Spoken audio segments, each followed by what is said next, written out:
Hello friends, कैसे हैं आप लोग। बहुत दिनों से वेट कर रहे थे कि आप लोगों के लिए यूनिवर्सिटी के जो बाकी बचे हुए पेपर हैं उनको भी हम सॉल्यूशन के अंदर लेकर आए। तो आज मैं आप लोगों के लिए बाकी सारे पेपर्स का भी सॉल्यूशन करवा देता हूं।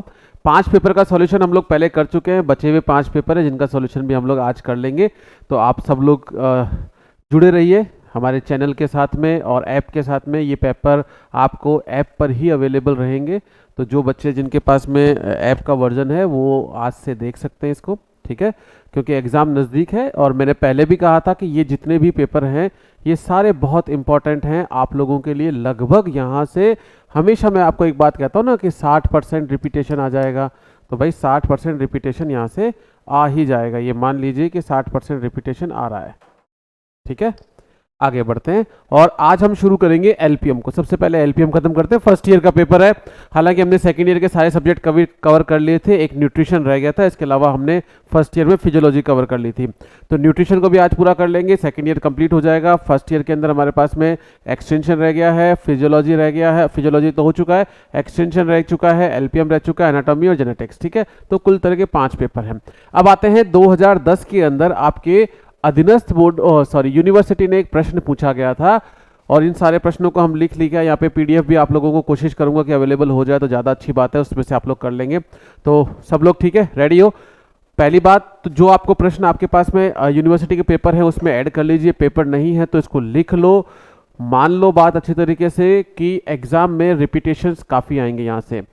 तो भारतीय गौवंश का वैज्ञानिक नाम है, देखो ये नाम पहले तो बहुत 2010-15 के आसपास बहुत बार पूछा जाता था, अब थोड़ा सा कम हो गया है सवाल। तो इसका नाम है, मैं यहां लिख देता हूं, बॉस इंडिकस। एक है बॉस टॉरस, एक है बॉस इंडिकस। बॉस के बारे में आप लोग सब लोग जानते हैं, तो बॉस को ही याद रखिएगा और बॉस का ध्यान रखिएगा। Zoological name of Indian cattle complete हो गया। भेड़ में प्रसव की क्रिया को क्या कहते हैं? क्योंकि यहां पर क्या है भाई, लैम्ब पैदा होता है, तो प्रसव की क्रिया क्या कहलाती है? लैम्बिंग कहलाती है, ठीक है। डैश नस्ल की भैंस में हंसियाकार सींग पाए जाते हैं। सूरती के अंदर और कोई करेक्टर नहीं है, याद भी आ जाए तो भी हमको पहला करेक्टर ये आता है कि उसमें सींग कैसे मिलते हैं। उसमें सींग मिलते हैं भाई, थोड़े हंसियाकार सींग मिलते हैं। तो यहां पर हम लिखेंगे कौन सी नस्ल है? सूरती। थोड़ा पेन मोटा हो रहा है, इसको कम कर देते हैं, ठीक है। इसके बाद विदेशी नस्ल की गाय में डैश अनुपस्थित होता है। भाई विदेशी नस्ल की गाय में हम्प या कुबड़ अनुपस्थित होता है। देसी गायों के अंदर एक खास बात होती है कुबड़ और गलकम की। तो कुबड़ क्या करता है? कुबड़ एक स्टोरेज ऑफ फैट बनता है। गलकम क्या करता है? हीट रेजिस्टेंस के अंदर काम में लिया जाता है। हीट रेजिस्टेंस में उसका मैकेनिज्म है। वयस्क गोवंश का शारीरिक भार डैश विधि द्वारा नापा जाता है। अब देखो शारीरिक भार नापने की बहुत सारी विधि है। एक है प्लेटफॉर्म विधि और दूसरी है फॉर्मूला विधि। फॉर्मूला में हम कौन सा याद करते हैं? शेफर्स विधि, शेफर्स फॉर्मूला, शेफर्स सूत्र के द्वारा। अब एग्जैक्टली इसमें क्लियर नहीं है कि कौन सी विधि वो पूछना चाहता है। अगर शेफर्स सूत्र नहीं है तो फिर हमें कौन सी करनी है? प्लेटफॉर्म, ठीक है, ऐड कर लीजिएगा। दूध धोने की सही तकनीक है, भाई सबको पता है दूध धोने की सही तकनीक कौन सी है? फुल हैंड मेथड, पूर्ण हस्त विधि, फुल हैंड मेथड। सही तो है लेकिन उपयोग में या प्रचलन में कम आती है। अगला है बर्डी जो उपकरण का उपयोग बछड़ों में कास्ट्रेशन में करते हैं। हम सबको पता है बधियाकरण के अंदर करेंगे, बहुत सिंपल सा है, कास्ट्रेशन या बधियाकरण में। बकरियों की सबसे बड़ी नस्ल है। देखो अब यहां पर दो तरह के क्वेश्चंस आते हैं। एक आता है कि सबसे बड़ी, जिसको हम बोलते हैं हाईली मैजेस्टिक ब्रीड है, वो है जमनापारी। अगर पूछे कि सबसे टॉलेस्ट ब्रीड कौन सी है, ऊंची ब्रीड कौन सी है, वो है ओस्मानाबादी। लेकिन यहां बड़ी पूछा है तो हम क्या करेंगे भाई? जमनापारी। जमुना के पार मिलती है इसलिए इसको जमनापारी कहते हैं।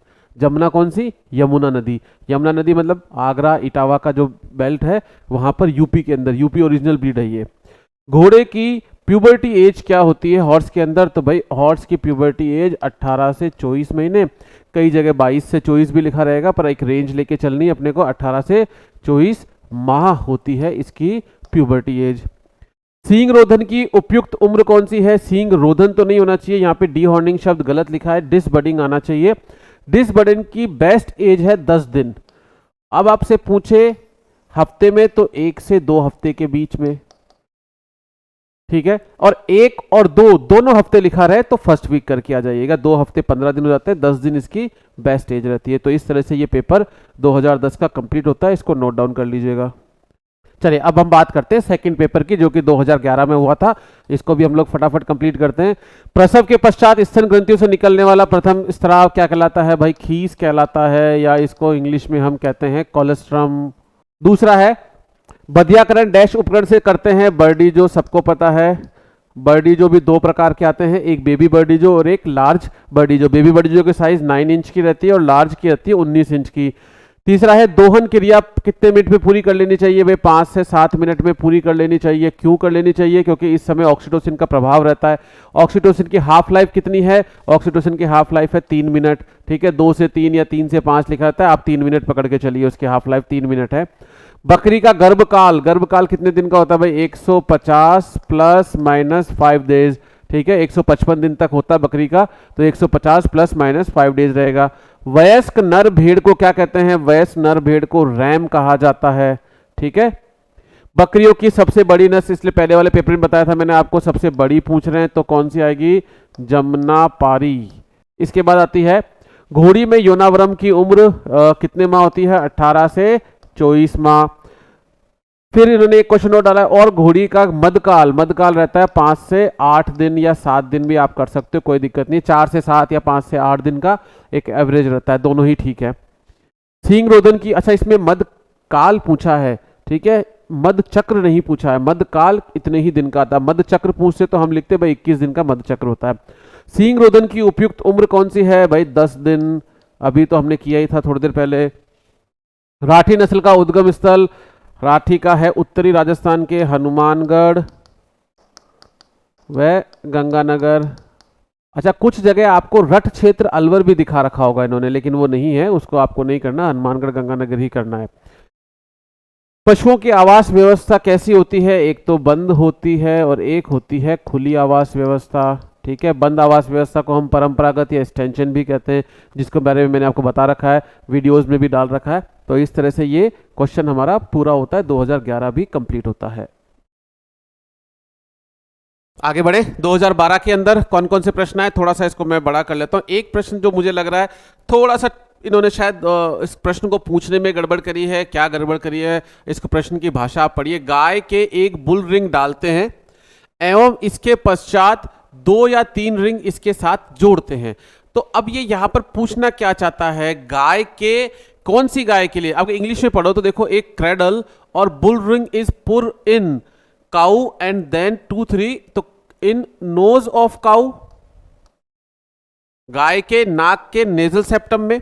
या फिर ये गाय पूछ रहा है यहां पर, तो ये हीफर गाय के अंदर, हीफर गाय के एक बुल रिंग डालते हैं। अब बुल रिंग तो हम बुल के पहनाते हैं, पर उसमें एक एज होती है, इसलिए क्वेश्चन मुझे बड़ा टिपिकल सा और डाउटफुल क्वेश्चन लग रहा है।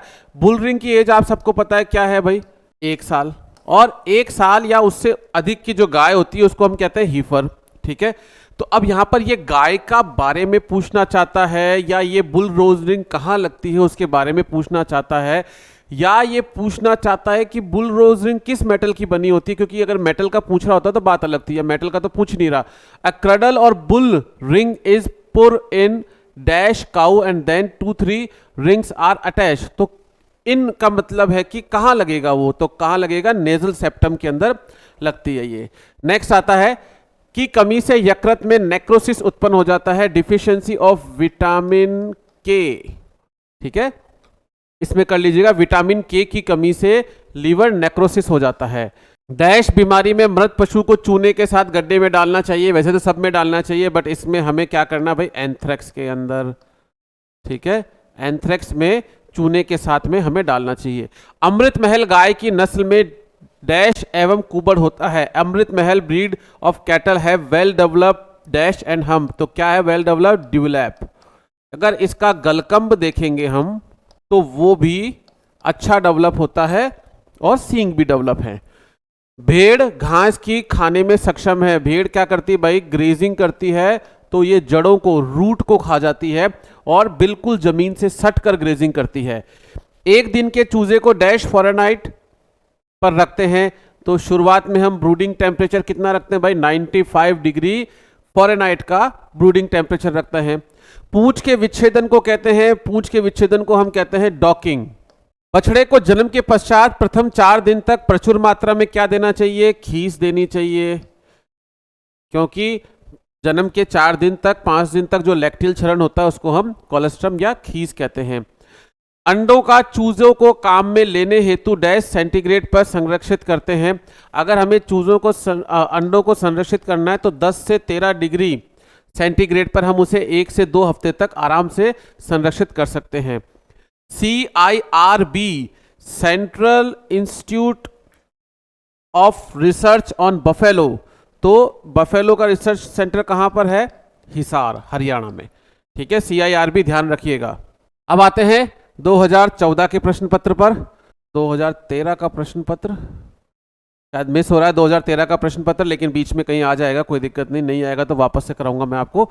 2014 का प्रश्न पत्र देखिए। डैश विटामिन डैश व डैश की रूमिनेट में कमी नहीं पाई जाती, तो विटामिन बी कॉम्प्लेक्स यानी बी समूह और विटामिन के। ठीक है, इन दोनों की, क्योंकि ये रूमन में बन जाते हैं, अवशोषित हो जाते हैं, और रूमन में बन जाते हैं, और विटामिन के आंतों में अवशोषित हो जाता है, जबकि विटामिन बी कहां से? रूमन से ही अवशोषित हो जाता है। बकरी के दूध में कितने प्रतिशत वसा होती है? 4.5% वसा होती है। भेड़ का सामान्य जीवन काल 10 से 12 वर्ष होता है, इंपॉर्टेंट लगा लेना भाई। सानन बकरी नस्ल डैश के सानन पहाड़ियों से उद्गम हुआ है? स्विट्जरलैंड, स्विट्जरलैंड की पहाड़ियों में सानिन बकरी मिलती है, मिल्क क्वीन जिसे कहते हैं। भारत में विश्व की लगभग गौवंश पाया जाता है, तो 15 से 16% गौवंश भारत के अंदर मिलता है। ये तो 2016 का अधीनस्थ बोर्ड का आपका पेपर भी था, ध्यान रखिएगा। सारे पेपर यहीं से बने, इसीलिए तो मैं आपको बोल रहा हूं कि आप लोगों को यूनिवर्सिटी के पेपर जरूर देख के जाने हैं। पशुओं में ठंडी विधि द्वारा दागे जाते हैं, तो ठंडी विधि में हम या तो LN2 रहते हैं या आइसोप्रोपाइल अल्कोहल। मुर्गी को उसके जीवन काल में डैश किलोग्राम दाने की आवश्यकता होती है? भाई पूरे जीवन काल में लगभग 40 से 42 किलो दाना एक मुर्गी खा जाती है। साहिवाल नस्ल के दूध में वसा की प्रतिशत 4.9%, 4.7 से लेके 4.9% तक होती है। डैश व डैश बकरी की दूध देने वाली अच्छी नस्लें, तो अगर हम राजस्थान की बात करें तो एक तो सिरोही है, और अगर इंडिया की बात करें तो जमनापारी है। अब इन्होंने ये तो लिखा नहीं है, जमनापारी लिख सकते हैं, सानेन लिख सकते हैं। ठीक है, इवन टोगनबर्ग चैंपियन मिल्क है, मतलब मिल्क चैंपियन है, उसको भी हम यहाँ पे ऐड कर सकते हैं। पशुओं में अधिक संतति पैदा करने वाली प्रजाति, मतलब कौन सी प्रजाति है जो ज्यादा बच्चे करती है? तो यहाँ पर अभी तो हम पशुधन की बात करें तो सुअर ही इसके अंदर आएगा। सुअरों के अंदर 10 से 14 तक लीटर या जो पिगलेट्स है वो हो सकते हैं। अब आते हैं नेक्स्ट प्रश्न पत्र 2015 का। इसको थोड़ा सा मुझे लग रहा है कि विजिबल होना चाहिए आप लोगों को, इसको और मैं ऊपर कर लेता हूं। डैश गाय की नस्ल सवाई चाल के लिए जानी जाती है? भाई सवाई चाल के लिए कौन सी जानी जाती है? कांकरेज। कांकरेज नस्ल सवाई चाल के लिए जानी जाती है। नर गधे व घोड़ी के संकरण से प्राप्त संतान जो सदैव कैसी रहती है? बंधे होती है। इसको हम म्यूल या खच्चर कहते हैं। ठीक है, लिख लेना आप। डैश नवजात बछड़ों व सूअरों के बच्चों में पहचान के लिए सबसे अधिक व सर्वाधिक कुशलता से काम में लिया जाता है। देखो अब यहाँ पे 2 चीजें और ऐड कर दी हैं, काफ भी ऐड कर दिया है और पिगलेट भी ऐड कर दिया। अगर केवल पिगलेट होता तो हम ईयर नोचिंग कर देते, काफ में हम ईयर नोचिंग नहीं करते हैं, इसलिए यहां पर सबसे जो उपयुक्त मेथड आएगा वो आएगा टैटूइंग। नवजात में टैटूइंग की जाती है। ठीक है, अगर केवल पिगलेट होता तो उसमें हमें ईयर क्रॉपिंग करनी चाहिए थी। डैश गाय की नस्ल में भरा हुआ ललाट व पत्तीनुमा कान होते हैं? भाई सबको पता है, गिर नस्ल के अंदर ऐसा मिलेगा। मुर्गी की सबसे ज्यादा अंडे उत्पादन करने वाली नस्ल? White leg horn. White leg horn कहां की नस्ल है? भाई मेडिटेरियन नस्ल है व्हाइट लेग हॉर्न। ठीक है, उम्र का निर्धारण करने में मुख्य दांत कौन से हैं? मुख्य दांत हैं इंसाइजर, कृंतक दांत जो हैं, इंसाइजर दांत है, वो सबसे इंपॉर्टेंट है। भारत में कुल भेड़ संख्या 2012 में, क्योंकि ये प्रश्न पत्र 2015 का था इसलिए उन्होंने 2012 का पूछा, आपसे लेटेस्ट पूछ सकते हैं। 2012 में 135.2 मिलियन है।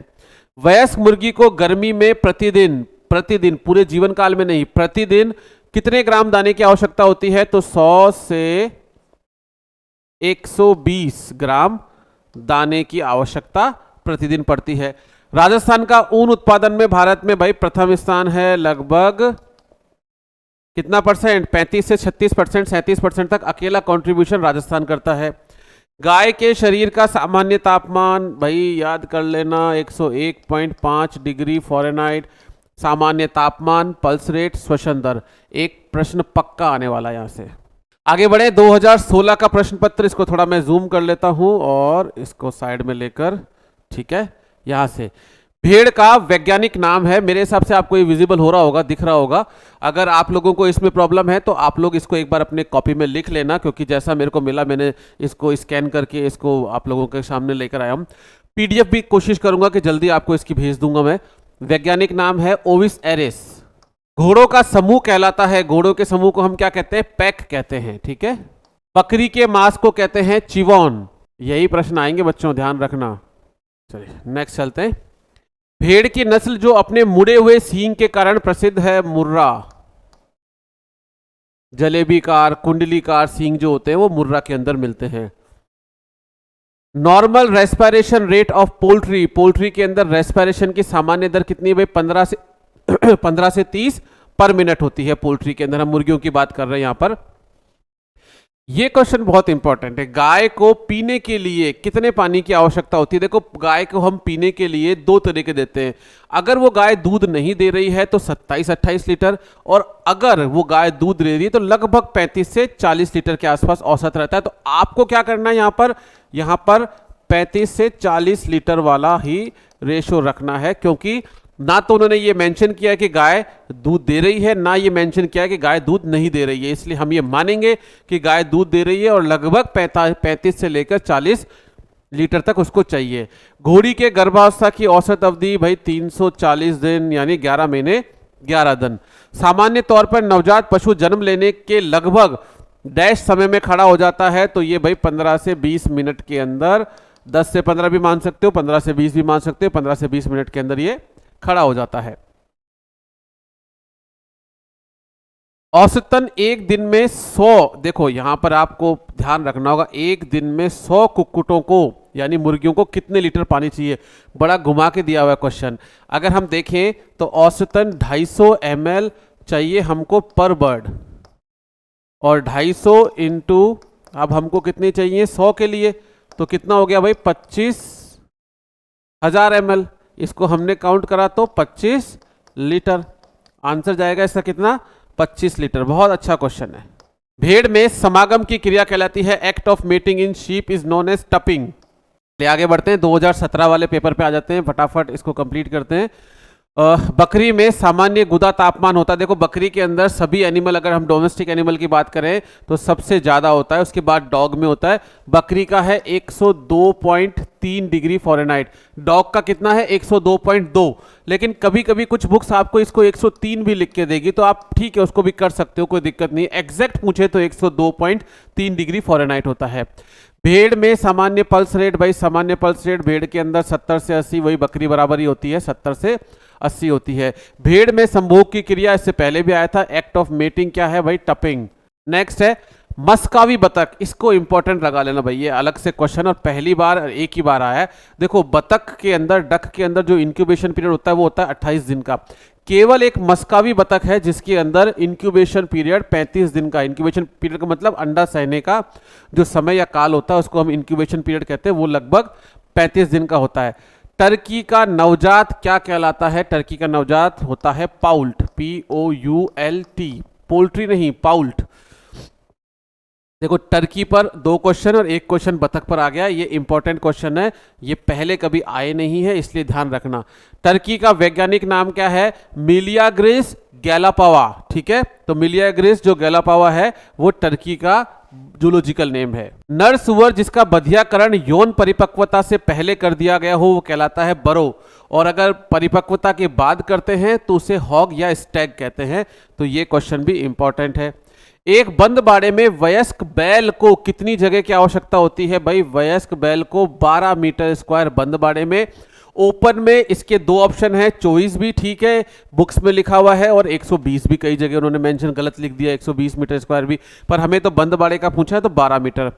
बकरी में गर्भकाल पहले पूछ चुके हैं, 150 प्लस माइनस 5 डेज।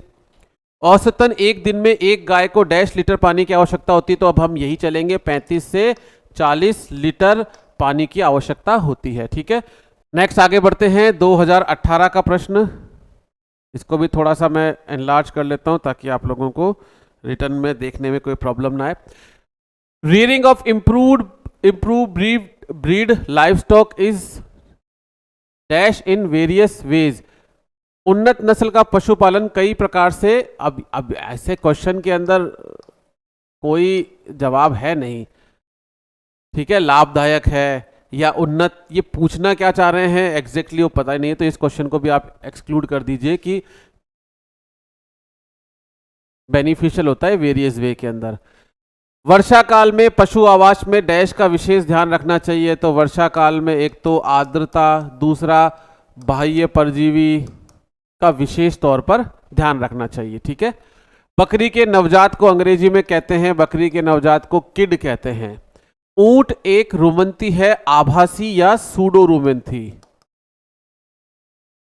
डिस्टेंपर, अब डिस्टेंपर तो कई जगह होती है, एवियन डिस्टेंपर भी है, इक्वाइन डिस्टेंपर भी है और कैनाइन डिस्टेंपर भी है। तो पर ये पूछना चाह रहे हैं किसकी बीमारी है, कुत्तों की बीमारी है कैनाइन डिस्टेंपर। बाकी अगर आपको, क्योंकि आप सबको पता है, सब स्टूडेंट हैं, सब जानते हैं कि मैंने आप लोगों को हॉर्स में भी इक्वाइन डिस्टेंपर भी पढ़ाया है और पोल्ट्री के अंदर भी डिस्टेंपर आता है। तो यहाँ पर डिस्टेंपर जो है वो डॉग के बारे में पूछ रहा है। क्यों? क्योंकि नीचे वाला क्वेश्चन जस्ट डॉग से संबंधित है।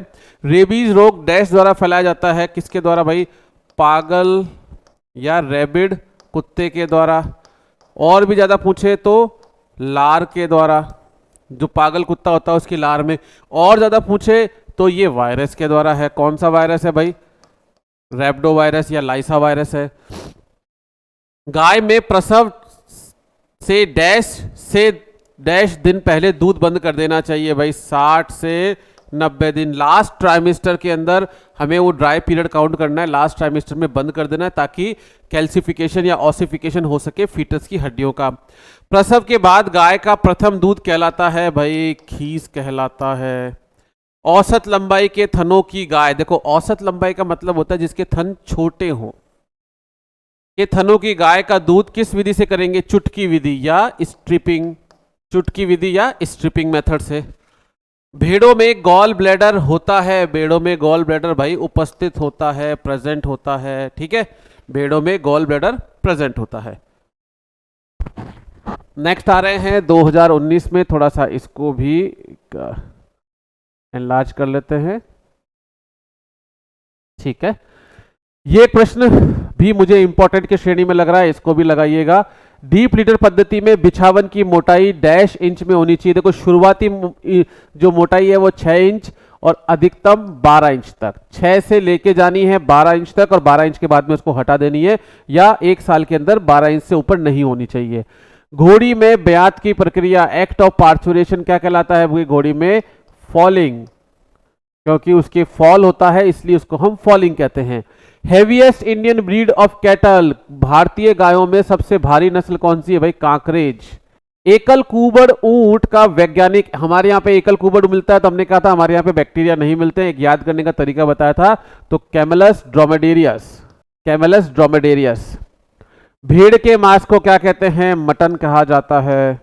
भेड़ में सामान्य नाड़ी दर कितनी होती है भाई, 45 से 60 या 40 से 60 कर लीजिए, इसके अंदर प्रति मिनट होती है। व्हाइट लेगहॉर्न मुर्गी के अंडे का ऊष्मायन काल, यानी ये पूछ रहे इंक्यूबेशन पीरियड 21 दिन। इस क्वेश्चन को भी लगाओ, इसको भी टिक लगाओ। ठीक है, बाकी तो आप सब लोग इजी वे में कर लेंगे, पर ये क्वेश्चन संभावना बनती है कि आ जाएंगे। सुअर के नवजात को क्या कहते हैं भाई, पिगलेट कहते हैं। ब्यात व गर्भाधान के मध्य अंतर, इस क्वेश्चन को भी लगाना है। ये क्वेश्चन अब की बार 2024 में भी रिपीट हुआ था। द पीरियड बिटवीन पार्चुरेशन, मतलब आज प्रसव हो गया है और अगली बार, देखो यहां पे जो शब्द लिखा है उसमें और नीचे इंग्लिश वाले शब्दों में अंतर है। पार्चुरेशन के बाद सक्सेसफुल कंसेप्शन, सक्सेसफुल कंसेप्शन मतलब एनिमल हीट में आएगा, ये माना गया है कि एनिमल हीट में आया और हीट में आने के बाद में कंसेप्शन सक्सेसफुल हुआ है, उसको हम कहते हैं service period. Copper colour of skin found in which breed of buffalo? Bhadawari. Bhadawari नस्ल के अंदर कॉपर कलर मिलता है। नेक्स्ट पेपर आता है 2021। ठीक है, 2021 का पेपर है। चलिए, अंडकोश को हटाना कहलाता, देखो अब इंग्लिश के अंदर हिंदी में दोनों में अंतर देखो। ऊपर लिखा है अंडकोश, इसका मतलब होता है स्क्रोटम, और नीचे लिखा हुआ है रिमूवल ऑफ टेस्टिस। तो मैं हमेशा से आपको बोल रहा हूं कि आप लोगों को इंग्लिश वाला वर्जन है उसी को पढ़ना है, उसी को ही मानना है। रिमूवल ऑफ टेस्टिस क्या कहलाता है? कास्ट्रेशन, बधियाकरण। Disbudding is done at the age of, कब कर देनी चाहिए डिसबर्डिंग? 10 दिन के ऊपर। भेड़ में समागम की प्रक्रिया क्या कहलाती है? टपिंग कहलाती है। ये तीसरी बार आ चुका है। भैंस में गर्भकाल कितने दिनों का होता है? भैंस के अंदर होता है 310 दिन का। साहिवाल नस्ल मूल रूप से डैश क्षेत्र में पाई जाती है। अगर ये पूछे राजस्थान में कहां मिलती है तो राजस्थान में, उत्तरी राजस्थान के अंदर मिलती है। बाकी ये मूल रूप से कहां मिलती है? पाकिस्तान के अंदर। पाकिस्तान में साहिवाल व मोंटगोमेरी के क्षेत्रों में मिलती है। भेड़ की गुदा का तापमान होता है 102 डिग्री फ़ारेनहाइट। कड़कनाथ के मांस का रंग कैसा होता है? काला होता है। खुला बाड़ा व्यवस्था में वयस्क गाय के स्थान की आवश्यकता, आप देखो इंग्लिश में पढ़ो, floor space requirement in open paddock. तो कितनी, और मीटर स्क्वायर में पूछ रहा है, अच्छी बात है। तो हमको पता है भाई 3.5 मीटर स्क्वायर तो हमें क्लोज में चाहिए, और ओपन में कितनी चाहिए? 7 मीटर स्क्वायर चाहिए। ड्यूरेशन ऑफ ईस्टर साइकिल, आराम से पढ़िए, गॉट के अंदर ईस्टर साइकिल कितने दिन का है? 20 दिन का है। नाली इज अ ब्रीड ऑफ, नाली किसकी ब्रीड है?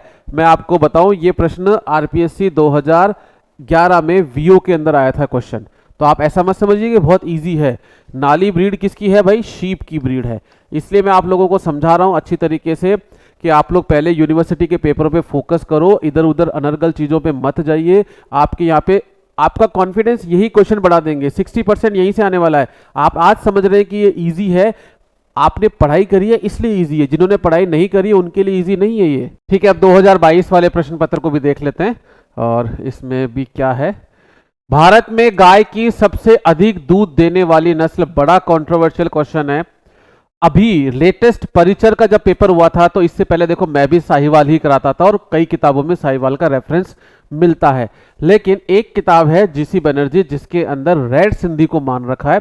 अब ये अलग अलग ट्रायल होते हैं बेसिकली, तो रेड सिंधी का कोई विशेष ट्रैक नहीं है भारत के अंदर। राजस्थान और पंजाब के कुछ क्षेत्रों में रेड सिंधी मिलती है। जो सिंध वाला क्षेत्र है ना पाकिस्तान का, वहां से जो अड़ता हुआ क्षेत्र है, तो यहां पर आपको पशु परिचर का उदाहरण लेते हुए रेड सिंधी करनी है। अब ये पूछ रहे हैं भारत में गाय की सबसे अधिक दूध देने वाली, अब वो कई जगह इसको बोलेंगे सर भारतीय मूल का पूछा था। ये पूरा ही भारतीय मूल है।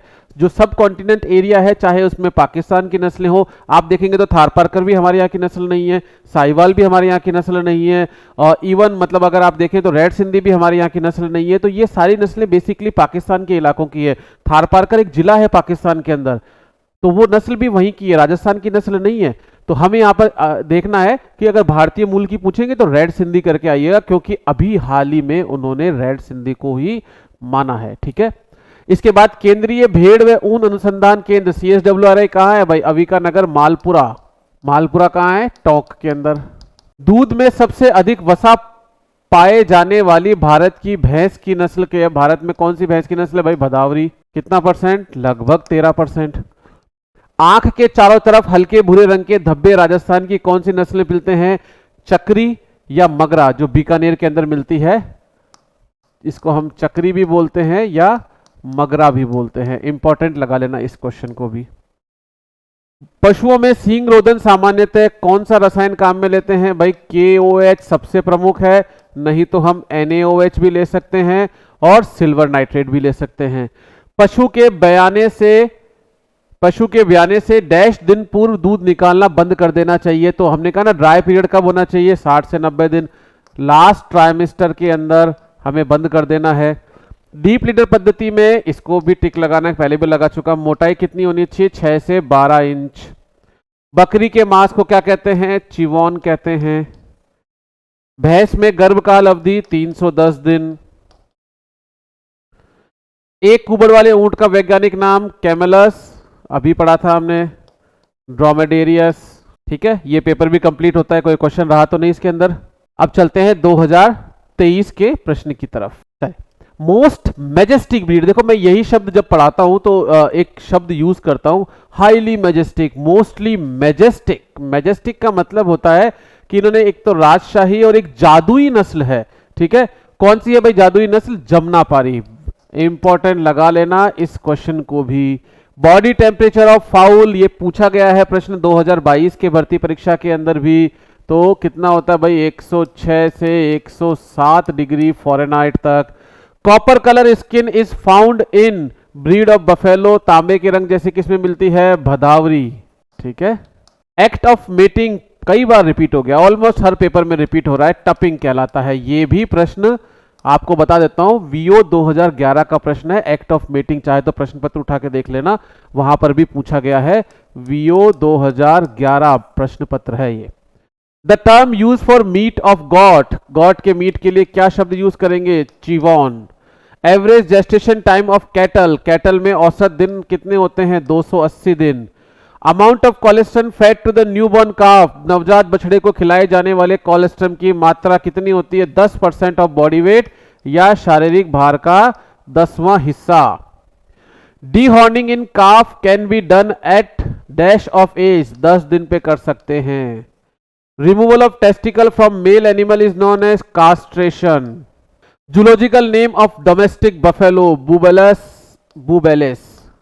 ठीक है, तो इस तरह से 2023 तक के प्रश्न पत्र पूरे हो गए। मैं जल्दी ही एक कंपाइल फॉर्म में 2024 के प्रश्न पत्र कराऊंगा, और मुझे ध्यान है 2013 का भी इसमें रह गया है। ठीक है, वो जल्दी ही आप लोगों को करवा दिया जाएगा। Thank you very much.